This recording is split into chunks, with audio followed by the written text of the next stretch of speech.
How does a centrifugal pump work? Centrifugal pumps are used to pump water, oil, and other liquids.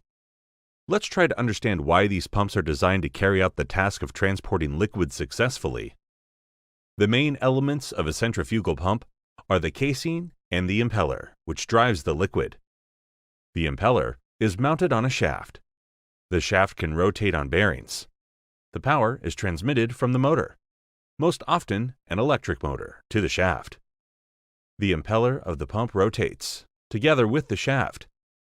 The vanes in the impeller act on the liquid and make it rotate. The liquid particles are accelerated. As a result of the impact of the vanes, the energy of the liquid flow is increased. The accelerated liquid particles enter the volute, which converts part of the velocity into pressure.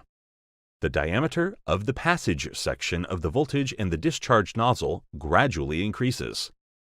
The fluid velocity decreases, and the pressure, according to Bernoulli's law, increases.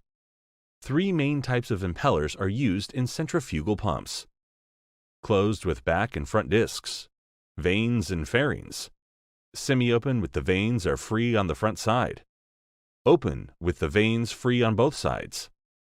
If bearings support only one side of the shaft, the pump is called a cantilever pump.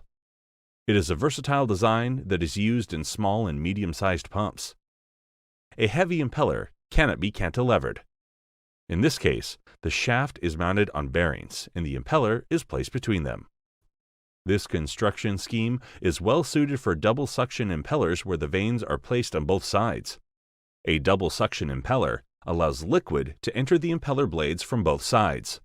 Thus, we have two pumping units without significantly increasing the weight and dimensions of the pump.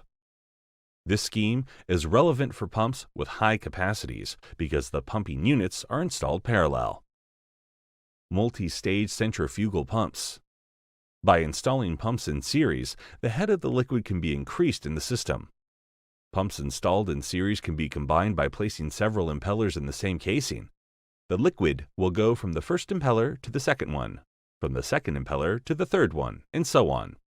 Using a multi-stage arrangement can increase the head of the pump many times over, as the impellers are mounted in series, and each of them increases the head. In multi-stage pumps, different impellers can be used. For example, a screw centrifugal pump has an auger on the first stage and a centrifugal impeller on the second stage. When the pump is running, the liquid flows continuously into the pump casing through the suction nozzle. But what happens if there is no liquid in the pump?